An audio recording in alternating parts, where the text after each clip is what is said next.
Bonjour à tous et bienvenue sur la chaîne WinDev Nurse. Encore aujourd'hui, un nouveau vidéo tutoriel sur l'utilisation des produits de WinDev.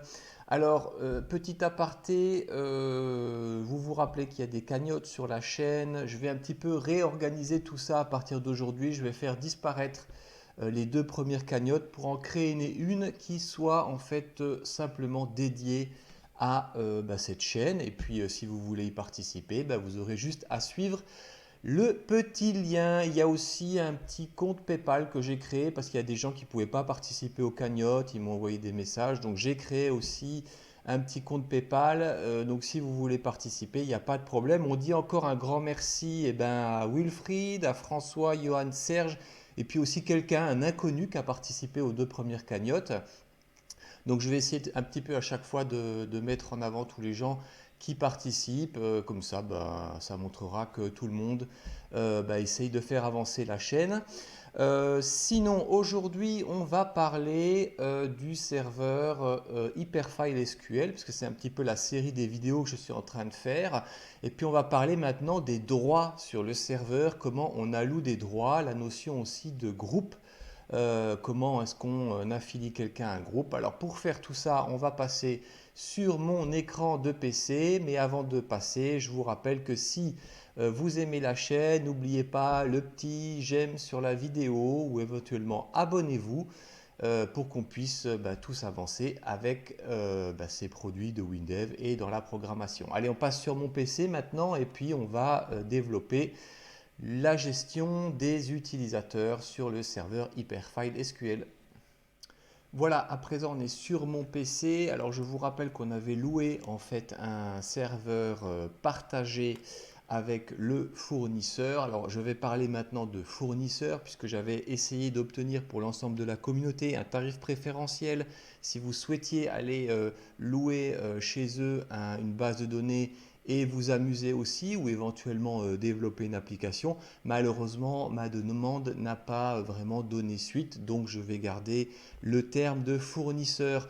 Donc ce fournisseur, j'avais pris quoi? J'avais pris en fait une base partagée, donc ce qui faisait que je n'avais pas complètement les droits comme un vrai administrateur. Alors si vous voulez faire ce genre de choses, soit vous louez un vrai serveur complet où vous pouvez créer vos bases de données, et soit vous installez le serveur Hyperfile SQL sur votre ordinateur, et là, quand vous l'aurez installé, vous aurez les pleins droits. Alors moi, je l'ai installé ici, vous voyez, il est là sur le Xiaomi. Je vais rentrer dessus. On me demande le mot de passe. Alors je vous rappelle qu'à la première installation de votre centre de base de données, non pas base de données, de votre serveur Hyperfile SQL, on va vous demander de créer un profil administrateur qui aura les pleins pouvoirs. Donc ne perdez pas le mot de passe qui va avec. Voilà, maintenant on est sur l'interface du serveur Hyperfile SQL que j'ai sur mon PC. Vous voyez que je suis ici connecté en tant qu'administrateur. Et puis, ce qu'on va faire, on va commencer à créer des utilisateurs. Alors l'idée c'est quoi? C'est que vous créez des utilisateurs et à ces utilisateurs, vous allez leur allouer des droits des droits sur la base de données ou des bases de données et éventuellement même sur des fichiers de données. Alors je vais vous montrer comment ça fonctionne. Je vous rappelle encore une chose qui est importante, que des fois on ne pense pas, c'est que le serveur Hyperfile SQL, il gère l'accès aux données, les droits d'accès, mais si par exemple vous voulez aussi gérer l'accès à l'application, à l'interface de l'application que vous allez créer ou du logiciel, eh bien il y a une autre fonction dans WinDev qui s'appelle le groupware utilisateur.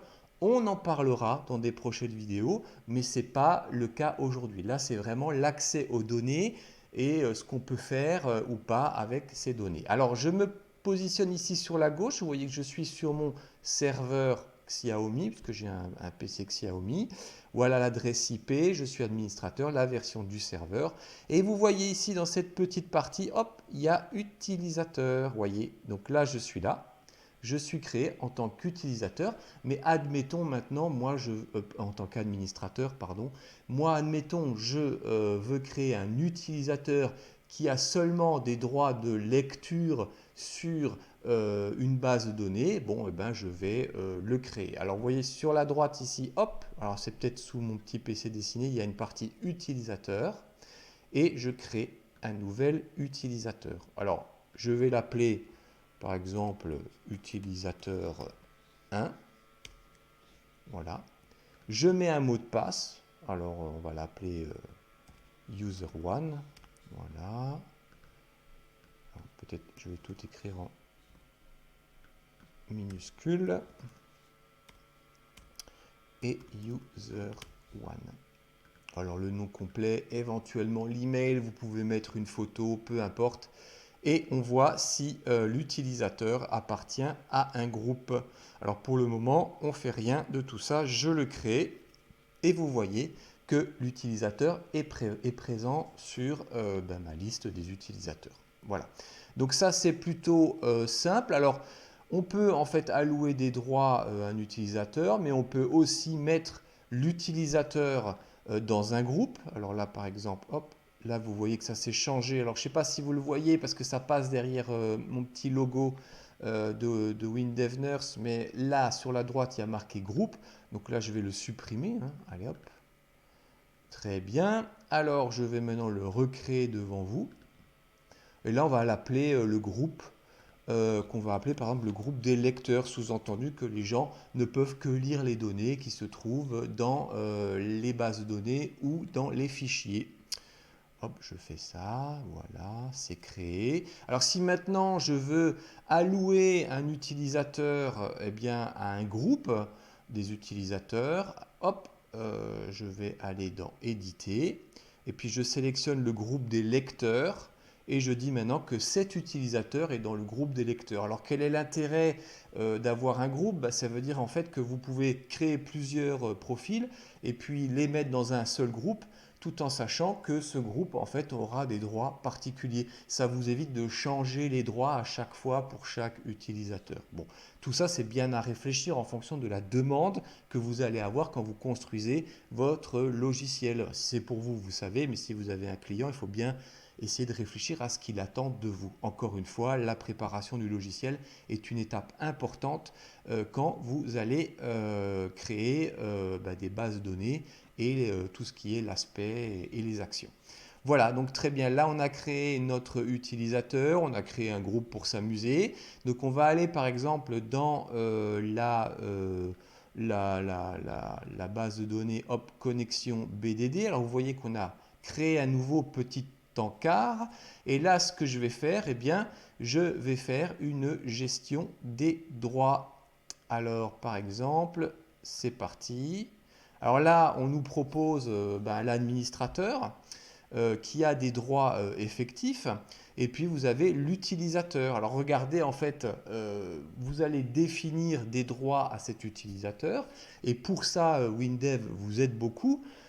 Puisque vous allez pouvoir un petit peu lire quels sont ces droits. Alors actuellement, tout est dévalidé. Mais par exemple, regardez bien, on peut ajouter des nouveaux enregistrements, donc ce n'est pas ce qu'on veut puisqu'on a dit qu'il faut qu'il soit lecteur. On peut bloquer des fichiers non, droit de changer les droits, surtout pas, parce qu'en fait l'utilisateur, il ne faut surtout pas qu'il ait ces droits-là. Modifier les règles d'intégrité, rappelez-vous, entre les tables, non, ce n'est pas des fonctions pour un lecteur. Enfin, vous allez pouvoir un petit peu lire tout ce qu'on peut faire. Mais en tout cas, si vous vous connectez à distance, il y a au moins un droit que vous devez allouer. C'est le droit de se connecter au serveur. Alors, vous voyez, hop, je vais sélectionner ici. Voilà. Et ce sont des connexions cryptées et non cryptées, mais vous pouvez aussi donner le droit de ne faire en fait que des connexions cryptées. Alors il n'est pas interdit finalement de cumuler les fonctions hein, si vous ne savez pas trop. Donc là, si vous faites je valide, on va retourner là dans la gestion des droits. Et vous voyez bien que hop, l'utilisateur, là c'est passé en vert, il a maintenant ces droits-là. Alors nous, on voulait créer un utilisateur qui pouvait lire les données sans les modifier. Alors hop, je vais regarder ces droits de modifier, supprimer. Alors où est-ce qu'il est? Droit de se connecter au serveur, pas de créer un fichier, de lire les enregistrements d'un fichier. Hop, voilà. c'est ce que je veux faire. Je le valide. Alors, bien sûr, on peut aussi allouer des droits, je vous ai dit, à un groupe d'utilisateurs. Je vais dans Gestion des droits. Là, je vais dans le groupe des lecteurs. Alors, les lecteurs, ben, il faut au moins qu'ils puissent se connecter, ça c'est sûr. Bon, là, ça n'a pas grand intérêt parce qu'en gros, je sous-entends que l'utilisateur est un lecteur. Donc, je ne vais pas vous montrer vraiment grand-chose, mais le but, c'est vraiment vous expliquer comment est-ce que vous allouez ces droits. Alors, bien sûr, quand vous êtes administrateur, vous pouvez enlever aussi des droits à tout moment, soit à un groupe, soit à une personne qui deviendrait, par exemple, indésirable sur votre serveur. Alors là, c'est droit de... euh, tiens, je vais donner un droit de supprimer une vue, par exemple. Alors pourquoi je fais ça? Parce qu'en fait, là, vous avez compris comment est-ce qu'on alloue les droits. Quand vous allez vous déconnecter du serveur Hyperfile SQL, ben, vous allez lancer des connexions depuis l'application et puis le système va un petit peu contrôler ce que l'utilisateur que vous avez créé a le droit de faire ou pas. Maintenant, il y a une question que je me suis posée en fait en faisant la vidéo. Je me suis dit, mais comment ça fonctionne? Imaginons, je donne le droit à un utilisateur de supprimer un enregistrement. Et imaginons que cet utilisateur va se retrouver dans un groupe qui, lui, n'a pas le droit en fait de supprimer un enregistrement. Qu'est-ce qui va prévaloir? Alors j'ai fait un petit peu des recherches en fait sur le forum de PC, non pas le forum mais le guide technique de PC Soft. En fait, j'ai découvert une chose, la façon dont fonctionnait un petit peu la gestion des droits au sein du serveur Hyperfile SQL. Vous avez un utilisateur qui va se connecter. Là, le serveur va contrôler les droits de cet utilisateur. Si l'utilisateur a le droit de faire la modification, la suppression, enfin, a le droit que vous lui avez donné, il n'y a pas de problème, les choses vont se faire. Si l'utilisateur n'a pas le droit, et qu'il fait partie d'un groupe, eh bien, le serveur Hyperfile SQL va se rendre compte que cet utilisateur n'a pas le droit, mais vous lui avez octroyé la possibilité de le faire par le groupe, alors ensuite il va contrôler dans le groupe si ce groupe a le droit de faire l'action que vous souhaitez faire. Et si ce groupe a le droit de le faire, eh bien là, le serveur Hyperfile SQL va l'autoriser. Donc la façon de réfléchir du serveur est simple. On voit si l'utilisateur a le droit, s'il n'a pas le droit, on contrôle dans le groupe, et puis s'il n'a pas les droits dans le groupe, eh ben, il n'aura pas le droit de faire ce qu'il souhaite faire sur votre serveur. Ça, c'est un petit peu comment fonctionne la gestion des droits dans le serveur Hyperfile SQL. Alors, vous pouvez très bien créer plusieurs groupes et un utilisateur peut se retrouver aussi, lui, dans deux groupes différents en fonction de ce que vous voulez faire. Voilà, donc c'était un petit peu pour vous montrer ça. Juste encore une petite chose, je vais revenir ici. Hop, je vais regarder dans l'utilisateur. Vous avez aussi la possibilité de donner un statut de super utilisateur. Vous voyez ici. Alors le super utilisateur, ça ressemble énormément aux droits de l'administrateur, sauf que l'administrateur ne peut pas être mis en concurrence avec un super utilisateur, c'est-à-dire que le super utilisateur ne pourra pas dépasser les compétences de l'administrateur. Donc, vous allez donner des droits de super utilisateur, par exemple, à quelqu'un qui va gérer avec vous le serveur Hyperfile SQL et qui doit, par exemple, à tout moment être autorisé à donner des droits bien aux autres utilisateurs de votre serveur. Alors là, on a vu sur mon serveur installé sur mon PC, on va faire juste une petite bascule sur le fournisseur d'accès que j'ai pris pour vous montrer un petit peu la façon dont on vous alloue les droits et les limites qu'il y a sur le serveur à distance. Alors on va basculer sur ça, je vais couper la vidéo et je reviens. Voilà, à présent je viens de faire une connexion sur le serveur, sur la base de données que j'ai louée à distance. Donc je vous rappelle, c'est une base de données partagée, donc ce qui sous-entend que je n'ai pas les droits d'administrateur. c'est le fournisseur d'accès qui me donne des droits. Alors ces droits, vous voyez ici dans le tableau de bord, on s'en rend bien compte, hein. Moi je suis classé ici en tant qu'utilisateur, même pas en tant que super utilisateur.